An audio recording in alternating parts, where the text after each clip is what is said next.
What are the stocks on editor's radar? Cyient as well as Shriram Finance. Nikunj, I want to start with Cyient because this mid-cap IT company has seen a massive run.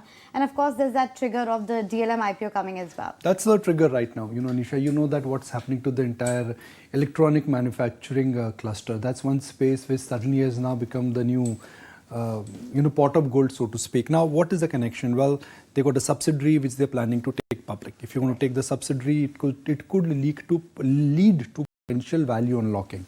Anywhere between 85 rupees to 110 rupees is what brokerages are indicating in terms of the estimate. The subsidiary IPO could open, that's what we understand, on 27th of June, which means another 2 weeks and the subsidiary goes public. Now, how do you compare? Well, you look at DLM's valuation, compare that with the existing companies, and the existing companies are 3-4 companies what you have. So if you use that for benchmarking purposes, add a 10% discount back, you're looking at least 100 rupees plus getting unlocked. And typically when a sector is in a bull run, the subsidiaries, they tend to re-rate the parent also. That's what we've seen historically. So largely because of this news, this is one company where you could actually see some tailwinds and perhaps a lot of interest, not from the institutional investor per se, but more from the HNI crowd. Because as you said, that entire space has been a darling of market at this point of time, and anything related to electronics manufacturing has been doing well. This, of course, manufactures complex electronics.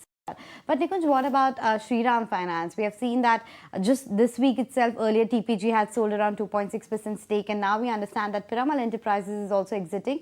Does this tell you that there is some problem and people are booking profits, or does it tell you that the overhang of supply is over?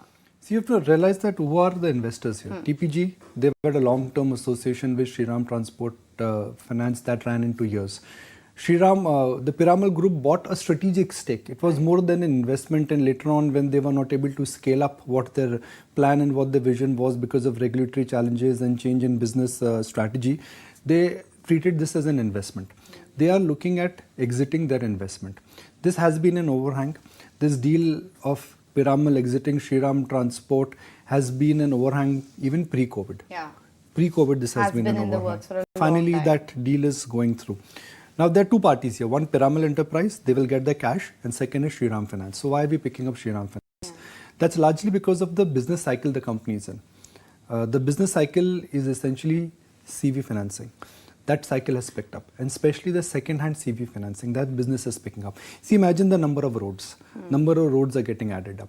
The entire length and the breadth now is getting connected very easily. Interest rates are very affordable. Things in terms of the freight movement, they are also picking up. Interest rates have peaked out, and this company has a great quality in terms of the book quality. So the overhang, I think, for Shriram Finance gets over, and we've seen post the TPG deal, the stock went up. Yeah. You may argue and say that in the near term, the institutional interest may not come because they're getting their fill right now because of the TPG block deal and the Piramal block deal. But somewhere HNI crowds have been, HNI cluster and a lot of smart retail guys have been waiting for this news. And I think this really could be a trigger point, at least in the near term. Well, yes, that 10% supply coming in will satiate the demand of the institutions, but retail investors might look at participating now. So these are the stocks on editor's radar, Shriram Finance as well as Cyient.